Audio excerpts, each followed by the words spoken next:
은혜 받으실 하나님 말씀은 사사기 6장입니다. 구약성경 사사기 6장 19절부터 32절까지입니다. 자, 우리 한 절씩 교독하도록 하겠습니다.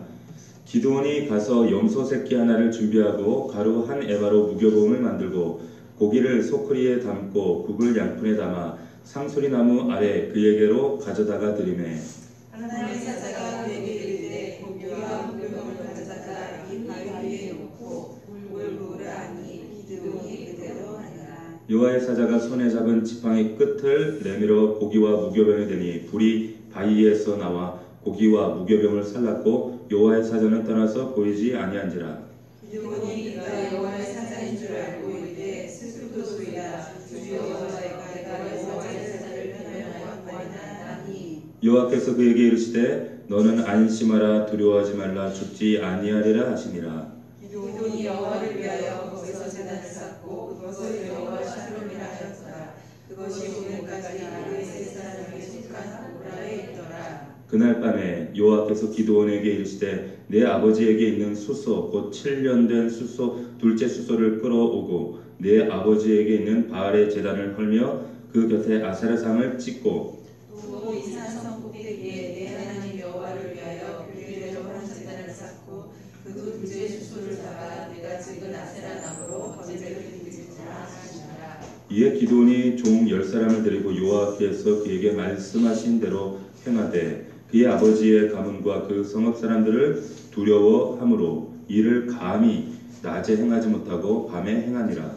그 성읍 사람들이 아침에 일찍 일어나본즉 바알의 제단이 폐기되었으며 그 곁에 아세라가 찍혔고 새로 쌓은 제단 위에 그 둘째 수소를 드렸는지라. 서로 물어 이르되 이것이 누구의 소행인가 하고 그들이 캐어 물은 후에 이르되 요아스의 아들 기드온이 이를 행하였도다 하고 성읍 사람들이 요아스에게 이르되 내 아들을 끌어내라. 그는 당연히 죽을지니 이는 바알의 제단을 파괴하고 그 곁에 아세라를 찍었음이라 하니 요아스가 자기를 둘러선 모든 자에게 이르되 너희가 바알을 위하여 다투느냐 너희가 바알을 구원하겠느냐 그를 위하여 다투는 자는 아침까지 죽임을 당하리라. 바알이 과연 신일진데 그의 제단을 파괴하였음즉 그가 자신을 위해 다툴 것이니라 하니라. 그날에 기드온이 여호와가 불렀으니 이는 그가 바알의 제단을 파괴하였으므로 바알이 그와 더불어 다툴 것이라 함이었더라. 아멘. 오늘 제자리, 오늘 본문의 말씀 근거로 제자리라고 하는 제목으로 말씀을 우리 나누겠습니다. 사사기 강의 오늘이 12번째입니다. 지난주에 이어서 기드온을 부르시고 또 기드온에게 하나님께서 사명을 미디안이라고 하는 큰 대적을 제거하시기 앞서서 기드온에게 필요한 우상에 그리고 자신의 자리에서 깨뜨려져야 할 것들을 하나님이 제거하시는 그런 장면들이 오늘 본문의 대략적인 내용입니다. 켄 가이어라고 하는 제가 아주 좋아하는 그 작가가 있습니다. 이분이 기독교 여러 가지 거룩이라든지 그리고 영혼의 창이라든지 이런 좋은 책들을 쓰신 분인데 이분이 쓰신 책 가운데 이런 얘기가 있습니다. 어떤 내용인가 하면 양파를 파는 노인 이야기가 나와요. 인디언 노인이 시장에서 양파를 팔려고 이제 20줄을 쭉 널어놨습니다. 근데 어떤 한 명이 미국 사람 한 명이 다가와서 양파 한 줄에 얼마요? 물었더니 노인이 10센트입니다. 그럼 두 줄에 얼마입니까? 그랬더니 두 줄에 20센트입니다. 그래요. 그러면 세 줄에는 얼마입니까?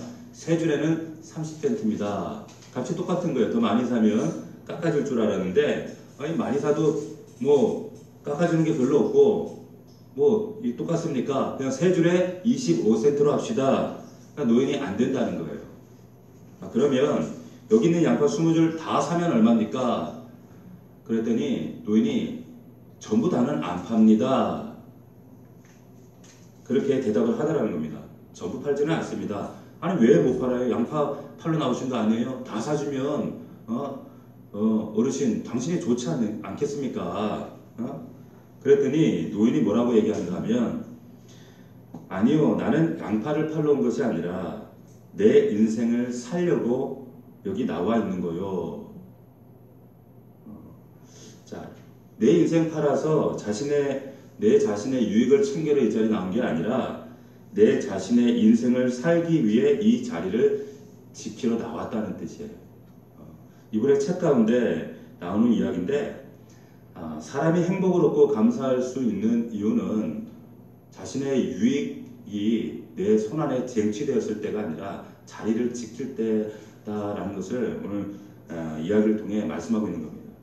자리를 지키는 것이 삶이고 그것이 행복이다 라고 하는 거죠. 단순히 자리매김하는 것이 아니라 그 자리가 어떤 자리인가, 하나님께서 의도하신 자리인가, 계획하신 자리인가, 이걸 먼저 물어보셔야 하는 거예요. 지금 내가 하나님의 인도하신 자리에 있는가, 원하시는 자리에 있는가, 하나님의 의도대로 내가 그 자리에 머물러 있는 것인가 라고 하는 거죠. 네, 우리 지난주 나누었던 11절 말씀을 한번 보십시오. 우리 6장 11절 말씀, 지금 기드온이 어디에 있는가 같이 한번 읽어봅시다. 시작. 여호와의 사자가 아비에셀 사람 요셉에게 속한 오브라에 이르러 상수리 나무 아래 앉으니라. 마침 요아스의 아들 기드온이 미디안 사람에게 알리지 아니하리하여 이를 포도주 틀에서 타작하더니. 자, 기드온은 자신의 자리를 어디라고 여겼는가? 기드온은 자신의 자리가 밀을 타작하는 포도주 틀이라고 여겼습니다. 그게 자기의 자리라고 믿었어요. 네. 어떻게 보면 당연하죠. 미디안에게 지배를 당하면서 지금 이 참 절박한 상황에서 그나마 그렇게라도 살아가는 것이 자신에게는 최선의 지금 선택이었단 말이에요. 최선의 자리였다는 거예요. 인간적인 또한 상식적인 자신의 이성으로는 그게 마땅한 자기의 자리라고 생각을 했습니다. 다시 말하면 자기 나름 그래도 이것이 내가 하나님 앞에 최선을 다하고 있는 자리다, 최선이다 믿어 의심치 않았다는 겁니다. 그런데 제 자리가 아니죠. 그 포도주 틀 안에 있던 그 기도원의 모습이 제 자리가 아니었다는 겁니다. 하나님은 우리가 지금 포도주 틀 안에 갇혀서 살기를 원치 않으십니다. 근데 여전히 우리는 포도주 틀 안에서 밀타작하듯 그렇게 살아가고 있더라는 거죠. 이 기도원을 끄집어내시기 위해서 하나님이 선택하신 방법이 뭐냐? 당신의 사자를 보내십니다. 말 못 알아들으니까, 깨닫지 못하기 때문에 변명과 핑계와 이런저런 이유로 하나님 앞에 있어야 할 하나님의 자리에서 사명의 자리로, 그리고 참된 하나님의 회복의 자리로 나아가지 못하니까 여호와의 사자를 기드온에게 파송하시잖아요.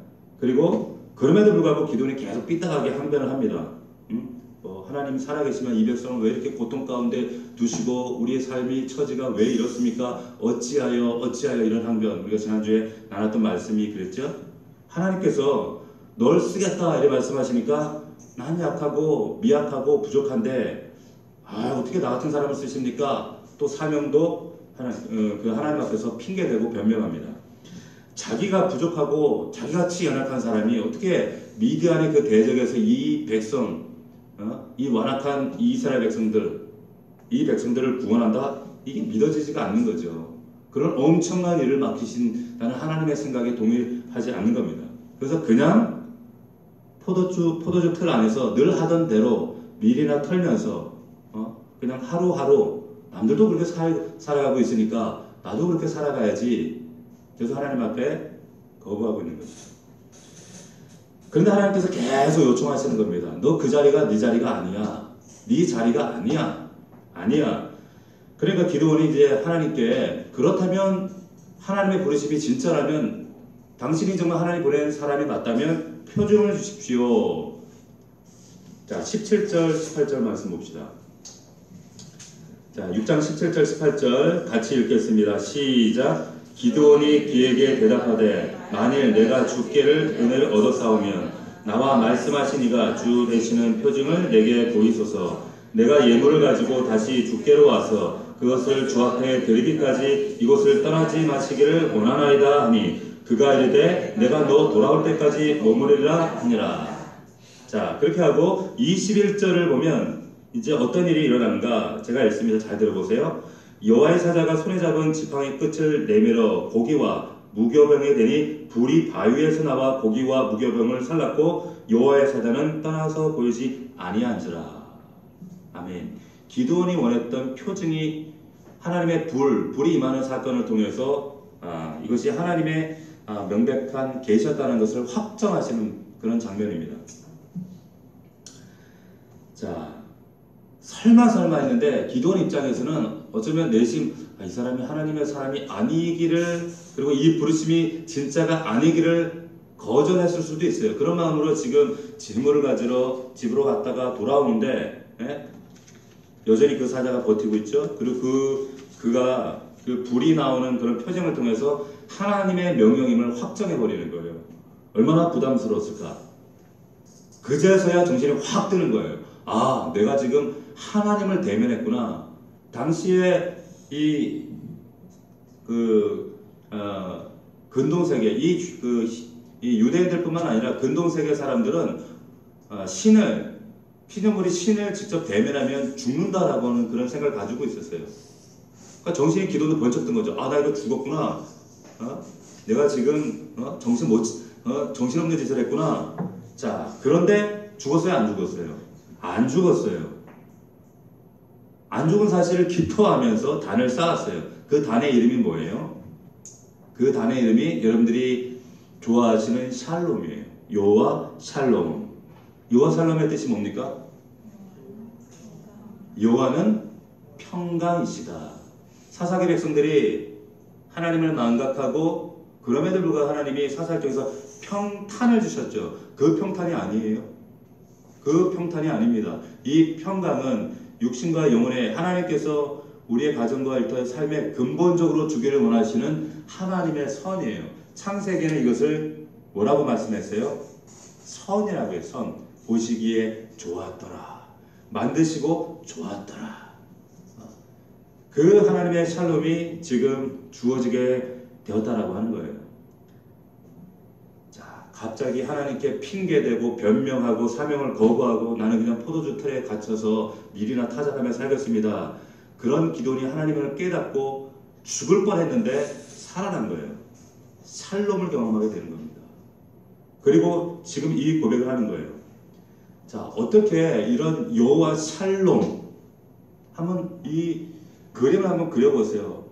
지금 죽을 수밖에 없는 압제 아래에서 고통당하는 이런 순간에 갑자기 하나님이 등장하셔서 사명을 주시고 거기에 핑계대고 저런 변명하고 나는 연약하다 그러고 하나님 또 달래시고 난 그래도 도망가겠다. 나는 이거 도저히 감당할 수 없다. 그런 그에게 하나님이 샬롬을 주신단 말이에요. 어떻게 이런 고백이 나올 수 있었을까? 어떻게 이 샬롬이 이 평강의 하나님이 그 안에 역사하실 수 있었을까? 23절 보십시오. 23절 이유가 나옵니다. 23절 말씀 같이 읽습니다. 시작. 여호와께서 그에게 이르시되 너는 안심하라 두려워하지 말라 죽지 아니하리라. 미디안의 손에 죽든 하나님 손에 죽든 죽을 줄 알았는데 그냥 운이 좋으면 그냥 밀이나 타작하면서 숨어 지내는 것이 토굴에서 또 포도 틀 안에서 타작하며 사는 것이 자신의 그냥 뻔한 인생인 줄 알았는데 하나님께서 그에게 사명을 주시고 또한 하나님의 자리로 부르시고 그리고 새로운 하나님의 의도하신 그 약속 가운데 말씀하시는 거예요. 안심하라. 그리고 뭐라고 말씀하십니까? 두려워하지 말라. 너 죽지 않는다. 우리가 언제 우리가 신앙생활에서 담대하게 되는가? 하나님의 말씀을 붙잡았을 때 우리가 담대해질 수 있습니다.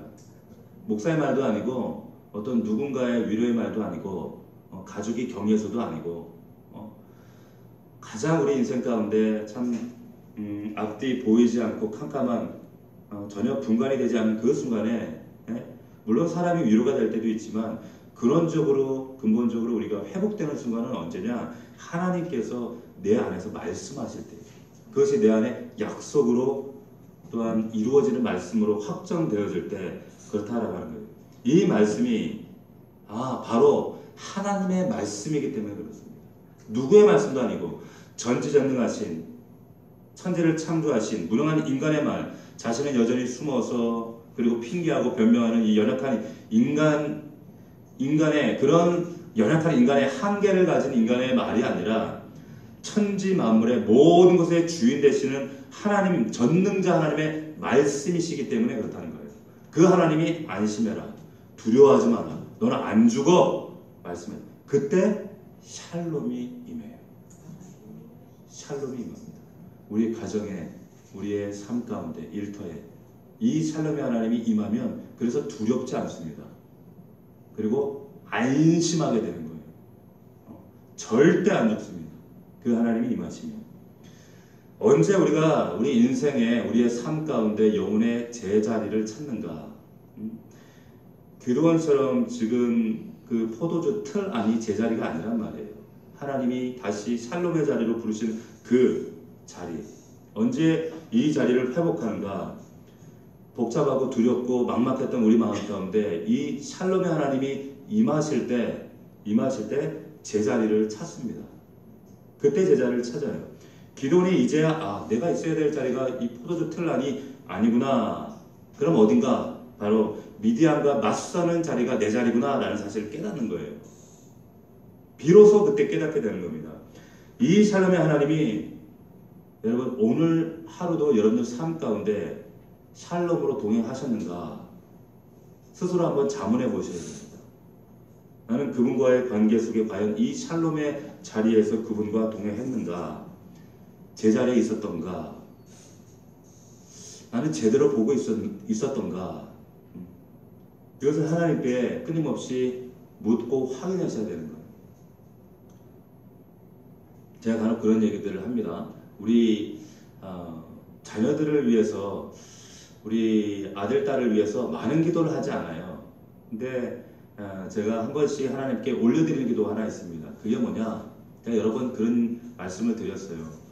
하나님이 우리 아들 영준이와 은서를 찾으실 때 그 찾으시는 그 자리가 하나님이 원래 의도하셨던 자리에서 찾을 수 있도록 부르실 수 있도록 언제든지 하나님이 의도하신 그 자리에 있을 수 있도록 그 기도 외에는 다른 기도 하지 않습니다. 저보다 우리 자녀들에 대해서 하나님이 더 절박하게 그 아이들을 보호하시고 또 사랑하시고 지키실 것이라는 것을 분명히 알고 있기 때문에 그러나 하나님이 의도하신 자리에 있어야 돼요. 그 제자리에 있어야 된다는 겁니다. 내가 원하는 자리가 아니라 하나님이 원하시는 자리에 있는 것, 그게 샬롬입니다. 그게 은혜예요. 하나님께서 우리가 있기를 원하는 제자리가 어딘가? 포도주 틀 아니라는 건 분명하죠. 여러분들 삶 가운데서도 지금 기도원처럼 미디안과 맞서야 할 자리가 있다는 것이죠. 그 자리가 어딘가? 그게 사명의 자리입니다. 그 사명의 자리가 어딘가? 뭐 여러 가지가 있겠죠. 각자 개인에게 조금씩 다를 수가 있습니다. 그러나 우선적으로 여러분들이 있어야 하는 가장 중요한 자리는 어디냐? 예배의 자리입니다. 예배가 여러분들의 가장 중요한 사명의 자리예요. 하나님 우리와 소통하시기 위해서 제정하신 것이 예배입니다. 제사예요. 에덴에서는 사람과 아담과 하와가 하나님과 어떤 격이 없이 제한 없이 자유롭게 소통했어요. 그런데 죄가 침투하면서 죄로 인해서 하나님과 소통하는 길이 막혀버렸어요. 하나님께서 이 소통의 방법을 재개하시기 위해서 선택하신 방법이, 하나님의 선택이 바로 이 제사라고 하는 방법이었습니다. 제물을 통해서 하나님 앞에 나아가서 그 피를 가지고 그 피를 통해서 하나님과 소통케 하시는 거예요. 일시적인 거죠. 그러나 예수 그리스도를 통해서 그 영원한, 닫혔던 문이 영원한 소통의 문으로 열려지게 되었다라고 하는 겁니다. 제사장에게 주어졌던 이 제사는 우리가 역대기 말씀을 통해서도 확인하지만 찬송처럼 직무였습니다. 그 말은 뭐냐? 제사는 그냥 하는 것이 아니라 의무라는 거예요. 소통은 의무입니다. 하나님께 나아가는 것은 의무라는 거예요. 이게 사명입니다. 이게 오늘 이 제사가 예배로 바뀌어진 것 뿐이에요. 그래서 우리가 영이신 하나님과 그러나 이 육체를 가지고 있는 육신의 한계를 가지고 있는 육체가 영과 소통할 수 없기 때문에 우리는 영과 진리로 하나님께 나아가야 되는 거예요. 그럴 때 우리 안에 참된 제자리를 회복할 수가 있습니다. 이게 첫 번째예요. 두 번째는 뭐냐? 기도의 자리를 회복하는 겁니다. 예배는 엄밀히 얘기하면 하나님께 내가 전적으로 나를 제물로 올려드리는 겁니다.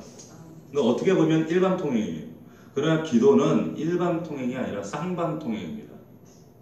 그러니까 기도라고 하는 것은 영이신 하나님과 내가 영적으로 깊은 제자리에서 소통하는 거예요. 내 일방적인 요구를 가지고 하나님께 강청하는 것이 기도가 아니라 하나님 앞에 친밀함을 이루는 자리가 기도다라고 하는 거죠. 일방적이지 않습니다. 그래서 우리가 이제 그런 경험이 있거든요. 어떤 목적을 가지고 찾아오시는 분들이 있어요. 교회에도. 그래서 연락을 합니다. 그래서 목사님 한번 찾아뵙고 싶습니다. 근데 대충 감이 오거든요. 왜 저를 만나자고 하는지, 뭐 어떤 도움을 구하거나 뭐 어떤 그분이 어떤 대가를 기대하는 거예요. 목적을 가지고 오는 거죠. 목적을 가지고 오는 사람을 보면 어떻습니까? 부담스럽죠. 목적을 가지고 오면 친밀해지지가 않아요. 여러분 그걸 잘 아셔야 됩니다. 근데 반대로 친밀한 사람이 목적을 가지고 오는 것은 부담스럽지 않아요. 하나님 앞에서도 마찬가지입니다. 기도를 할 때 어떤 목적을 가지고 하나님 앞에 우리가 오면 하나님이 여러분들을 좀 부담스러워하세요. 하나님이 여러분들을 목적을 가지고 부르신 게 아니거든요. 먼저 하나님과 친밀할 때 근데 그 다음에는 그 목적으로 하나님을 찾아도 하나님께서 전혀 부담스러워하지 않으세요. 근데 친밀하지는 않은데 자꾸 하나님께 뭐 달라 이러면 하나님이 그래서 우리가 올 한 해 표가 뭡니까? 주님과 친밀한 동행, 주님과 함께 걸으라는 거예요.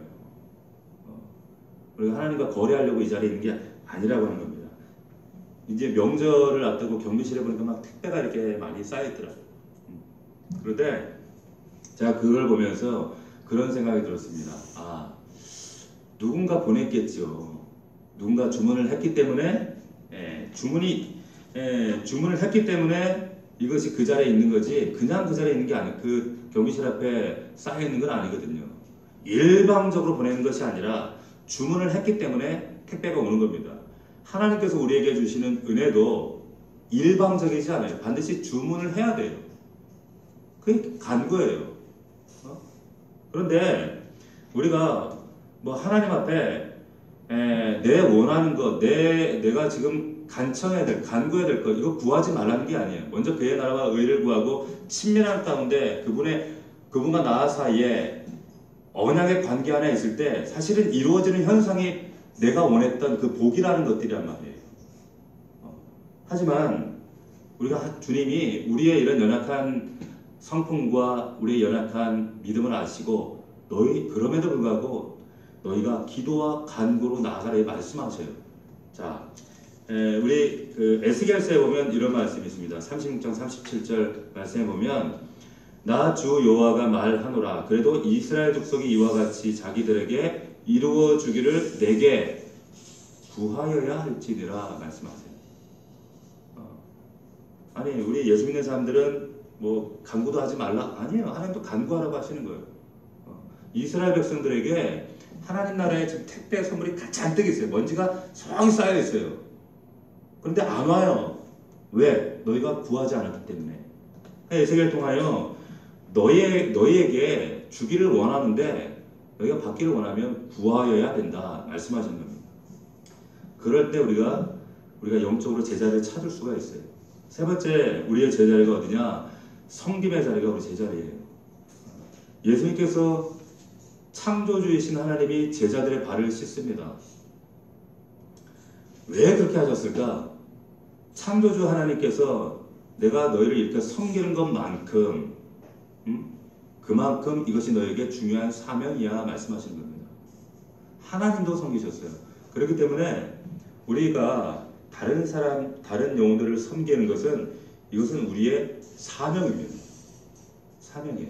하나님의 부르심이라는 거예요. 제가 우리 목자들의 단톡방을 이제 모임의 내용 또 기도의 내용들을 보면서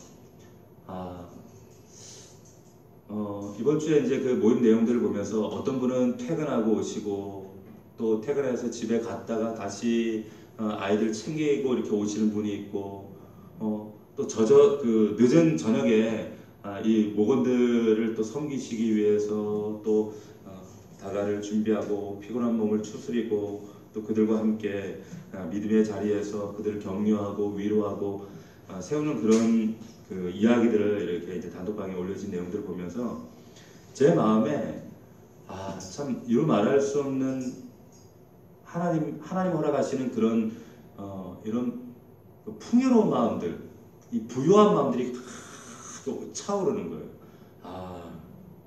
하나님께서 주시는 은혜가 아니고는 어떻게 이러한 역사들이 가능하겠는가, 그런 생각들이 많이 듭니다. 이 섬김이 우리가 있어야 할, 우리가 지켜야 할 제자리입니다. 자, 이 제자리를 위해서, 그런데 우리의 이 하나님이 의도하신 제자리를 방해한 것들이 있어요. 그게 뭐냐? 우리 안에 있는 버려져야 할 쓰레기들이 있어요. 반드시 하나님께서 처리하실 것들이 있다라고 하는 겁니다.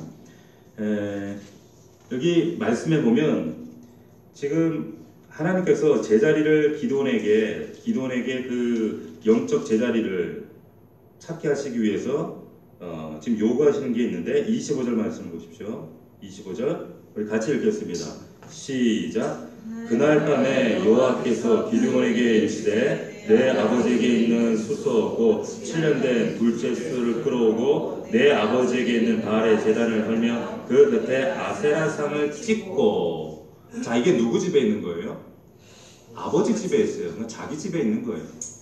감히 이스라엘 사사, 하나님의 이 역사적인 이 대사건을 감당해야 될 사사 집에 이런 바알과 아세라 상이 있는 겁니다. 제단이 있는 겁니다. 하나님께서 우리가 하나님 앞에 인생에 그리고 영혼의 제자리를 찾기를 원하시는데 먼저는 내 안에 이런 것들을 제거하세요.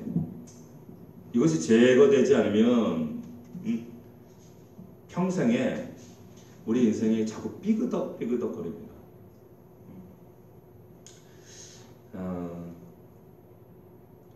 이 저장 당박증이라는 게 있어요.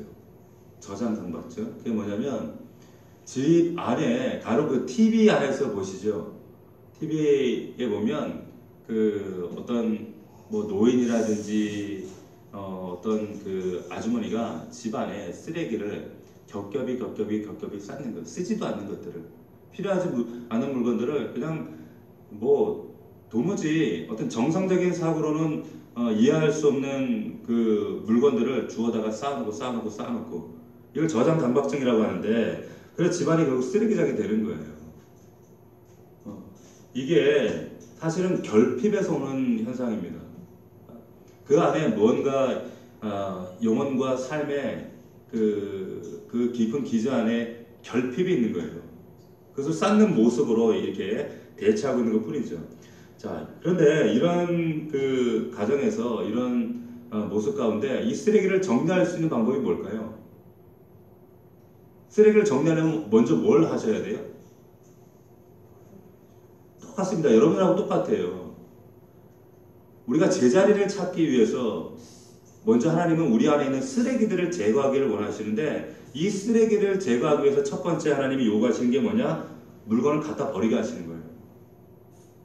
불필요한 것들을 버리게 하는 겁니다. 필요한 물건들만 제자리에 두고 필요하지 않은 것들은 다 버리게 하시는 거예요. 버려야 제자리가 보이거든요. 그리고 나서 하시는 방법이 뭐냐? 정돈하십니다. 내 삶과 내 영혼과 나의 생각과 가치관과 그리고 관계와 내 가정과 삶 가운데 얽히고 설켜있던 것들을 하나님이 질서 있게 정돈해 나갔어요.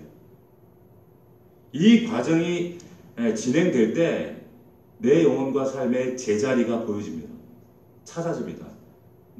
제가 목사로 참 제일 안타까운 게 뭐냐? 여전히 못 버려요. 여전히 이 영적인 저장 강박증이 있어서 하나님은 분명히 눈에 보이게 지금 간곡하게 요청하시는데도 불구하고 못 버리는 거예요.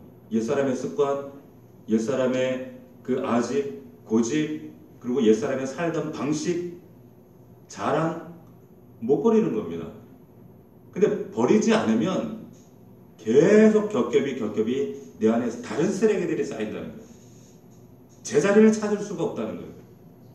이 영적인 원리를 여러분들 잘 이해하셔야 됩니다.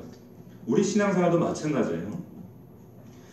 우리가 제자리를 하나님 앞에서 거룩한 제자리를 찾는 비결이 뭐냐? 내 안에, 내 마음속 안에 지금 숨겨져 있는, 감춰져 있는 이 쓰레기들을 치워내셔야 되는 거예요. 사도 바울은 이것을 배설물로 여겼습니다. 옛날에 내가 자랑하던 것들을 사도 바울은 배설물로 여겼다라고 하는 거예요. 하나님 그만큼 정리하길 원하신다는 거예요. 그래야지만이 샬롬이 임합니다. 여호와의 샬롬이 임해요. 그리고 사실은 샬롬이 임하기 때문에 그 쓰레기들이 쓰레기로 보입니다. 쓰레기를 치워야 샬롬이 보이는 것 같지만 사실은 엄밀히 얘기하면 여호와의 샬롬이 임하기 때문에 하나님이 말씀하셨기 때문에 그 하나님의 임재를 통해서 쓰레기가 쓰레기로 보여지는 거예요. 전에는 내가 그렇게 애지중지했던 것들이 어느 한날 쓰레기처럼 볼 때가 있잖아요. 내가 저것 때문에 왜 저렇게 징징거리고 일희일비하고 하나님 앞에 이렇게 참 포도주 틀 붙잡고 밀 타자가던 모습처럼 그렇게 살았던가. 그럴 때가 있더라는 거예요. 기드온에게 지금 버리라고 하시는 거예요. 뭘 버리라고 하셨죠? 먼저 밀 타작할 때 밀 타작에 필요 없는 포도주 틀을 버리라 말씀하세요. 두 번째, 바알과 아세라를 버리라 말씀하시는 거예요. 왜 바알과 아세라를 찍어서 이것을 재물을 태우는 데 쓰는 땔감으로 쓰고 이거를 왜 찍어 없애라고 하시는가? 죽은 것을 버려야 살아계신 하나님을 얻기 때문에 그렇습니다. 여러분 잘 보십시오. 여러분이 여전히 내 안에 죽어있는 것들을 연연해하고 붙잡고 있고 그것 때문에 연민을 느끼고 번민을 하고 그런 것들은 여전히 살아계신 하나님보다 죽은 것들을 더 신뢰하고 있다는 거예요. 그래서 하나님께서 살아계신 하나님을 얻으려면 죽은 바알과 아세라를 찍어버려라 말씀하시는 겁니다. 그것 때문에 너희들 영적으로 힘 빼지 말라 말씀하시는 거예요. 이혜인 그 수녀가 쓴 봄이 오면 나년이라고 하는 시가 있습니다. 한번 제가 읽어드릴게요. 들어보세요. 활짝 피어나기 전에 조금씩 고운 기침을 하는 꽃나무들 옆에서 덩달아 봄아리를 하고 싶다. 살아있음의 향기를 온몸으로 피어올리는 꽃나무와 함께 나도 기쁨의 장기침을 하며 조용히 깨어나고 싶다. 이분의 이 글을 읽으면 참 우리와 어떤 믿음의 색깔은 다른 분이지만 상당히 영성이 깊어요. 여기 이제 그런 말이 있습니다. 뭐라고 하냐면 살아있음의 향기를 온몸으로 피어올리는 꽃나무와 함께 살아있음의 향기 이런 얘기를 살아있음의 향기. 조화는 아무리 이뻐도 살아있음의 향기가 없습니다. 생활은 아무리 보잘것없는 그 들꽃 같지만 그런데 살아있음의 향기가 있어요. 살아있음의 향기가 있다는 거예요. 그리스도인이 살아있다고 하는 이 향기, 살아있음의 향기가 어디에서 증명되는가? 어디서 증명될까요? 살아계신 하나님이 내 안에 있는가 없는가 거기에서 결판이 나게 돼 있어요. 만나서 여러분 한 10분만 이야기해보면 살아있는 향기가 나는 사람이 있고 정말 죽은 냄새가 나는 사람이 있어요. 믿는 체 하지만 삶을 나누고 이야기를 나누다 보면 그 안에서 죽은 냄새가 나요. 냄새가 나요. 죽은 냄새가. 살아계신 하나님이 계시면 살아있는 향기가 그 안에 나야 되는데, 여러분 죽은 냄새가 나서 되겠어요? 우리가 하나님을 고백할 때 제일 자주 쓰는 표현이 살아계신 하나님, 이런 수식어를 자주 씁니다. 살아계신 하나님. 제자리를 찾는다라고 하는 의미는 뭐냐면, 살아계신 하나님이 내 인생에 그 당신의 자리에 들어오신다는 얘기예요. 살아계신 하나님이 내 안에 들어오셔야 내 안에 살아있는 생명의 역사가 일어납니다. 믿으시길 축원합니다. 여러분 안에 이 살아있는 향기가 있기를 주의 이름으로 축원합니다. 살아난 사람들은요, 그래서 죽은 것에 연연하지 않아요. 죽은 것들 때문에 치료되지 않습니다.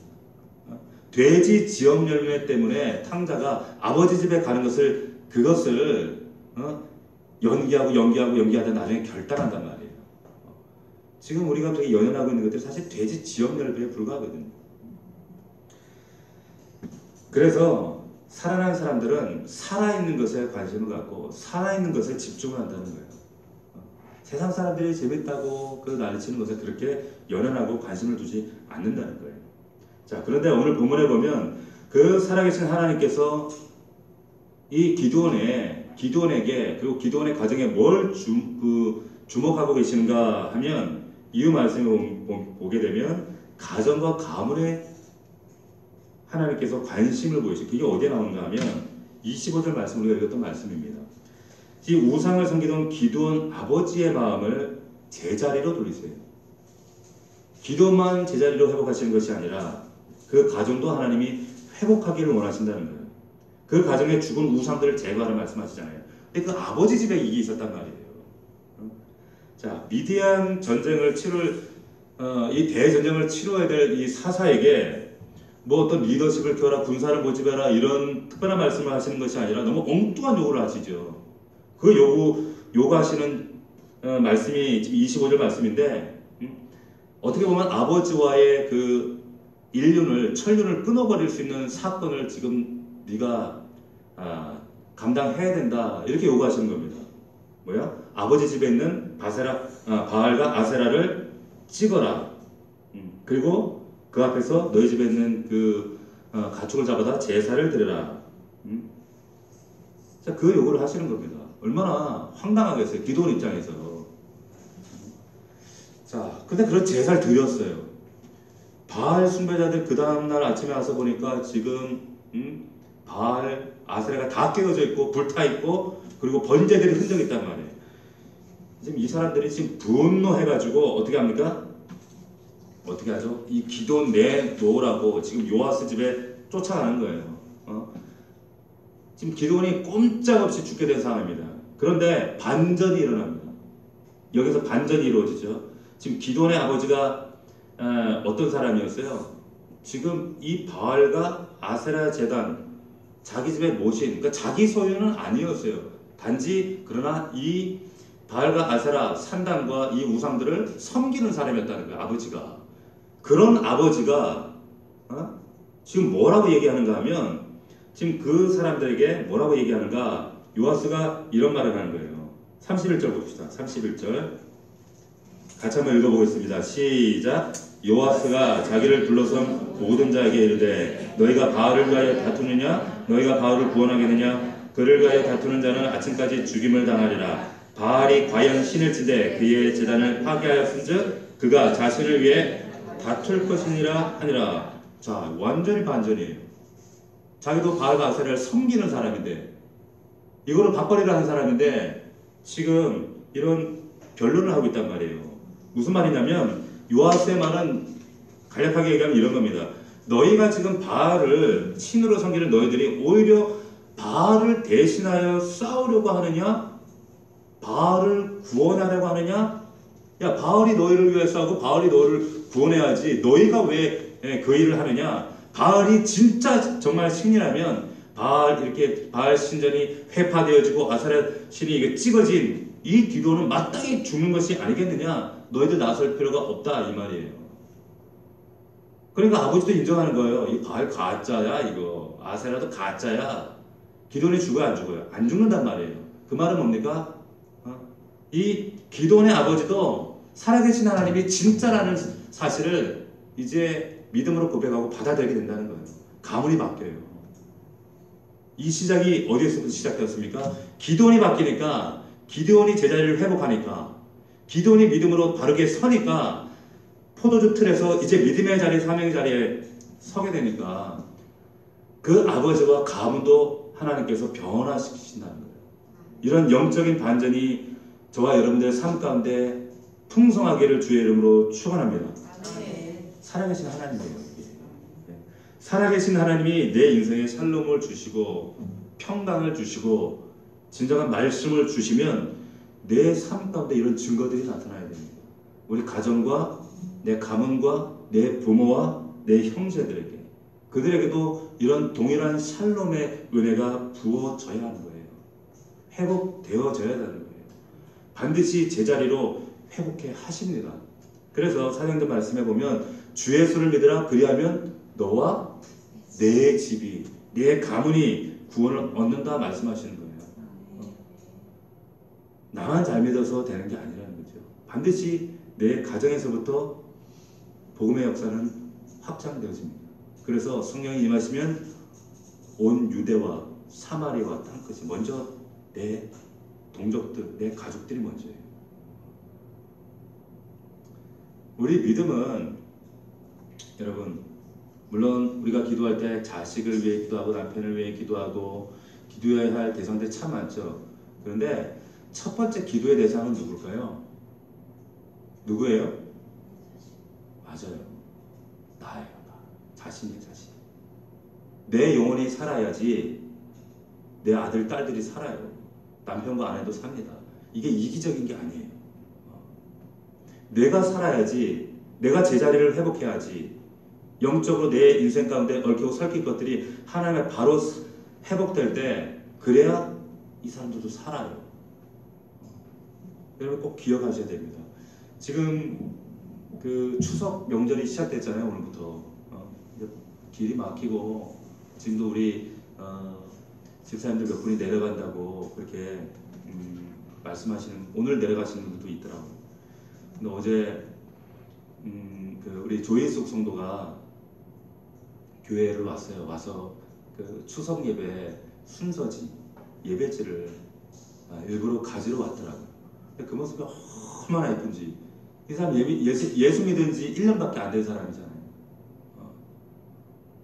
근데 명절에 집에 내려가서 이제 영광 가서 대구 갔다, 영광을 간다 하더라고요. 근데 영광의 어른들, 이제 시댁 식구들은 안 믿는 분들이잖아요. 네. 친정 식구들은 믿지만 영광을 안 믿잖아요. 네. 근데 그걸 가지러 왔어요. 근데 제 마음이 얼마나 참 기쁘고 기특한지. 네. 그래서 이제 그런 염려를 하더라고요.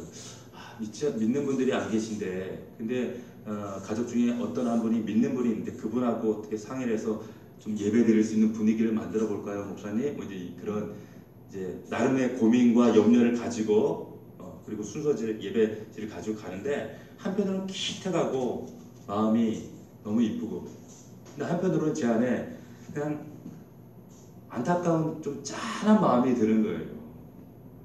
그런데 이런 기도가 그냥 절로 나옵니다. 하나님, 저 가정에 우상 숭배와 제사와 그 불신앙이 모두 끊어지게 해주십시오. 저 사랑하는 딸의 저 마음의 중심의 간구를 주님 들으시고 저 가정과 가문을 반드시 이 기도원의 가정처럼 변화시켜 주십시오. 그런 기도가 절로 나와요. 목사님께서. 얼마나 이쁩니까? 여러분, 가정이 우상 숭배를 이기고 제사를 멈추고, 지금 세상 사람들 3천만 명이 지금 이동한다 하잖아요. 민족의 대명절, 그 많은 사람들이 기뻐하고 즐거워하는 자리지만 하나님은 1년 중에 가장 통탄해 하시는 시간이 또 이때예요. 수천만 명이 제사한단 말이에요. 우상 앞에 머리를 조아린단 말이에요. 조상 숭배라는 미명 안에. 이게 하루아침에 끊어지겠습니까? 쉽지 않죠. 그러나 기도원이 제자리를 찾고 그 샬롬을 경험하고 그 샬롬의 하나님을 붙들면 하나님께서 이 가정 가문도 여러분의 삶 가운데도 이런 놀라운 역사를 이루게 하실 줄로 믿습니다. 근데 결단이 필요해요. 그냥 하루 이틀 이런 우유부단함 가지고는 이것이 평생 정말 지리한 싸움이 될 수도 있어요. 어떻게 보면 기도원이 지금 이런 25절에 이런 그 아세라와 바알을 아버지의 생업인데 어떻게 이런 행위는 목숨을 걸지 않으면 행할 수 없는 결단이거든요. 근데 우리에게 이런 결단이 있는가? 우리에게 이런 결단이 때로는 우리의 삶 가운데 하나님께서 자주 요구하신다는 거예요. 말씀을 맺겠습니다. 포도주 틀 안에서 밀 털고 있는 기도원의 모습이 아닌가? 혹 나의 모습이 그렇지는 않은가? 하나님은 그 안에서 빨리 나와서 담대한 그리스도인으로 살아가기를 원하십니다. 내 가정과 일터에서 그리고 정말 그 미디안을 대적하는 사명의 자리에서 굳게 서기를 원하신다는 거예요. 그러나 하나님은 먼저 나를 변화시키십니다. 저와 여러분들을 먼저 샬롬으로 굳건하게 세우십니다.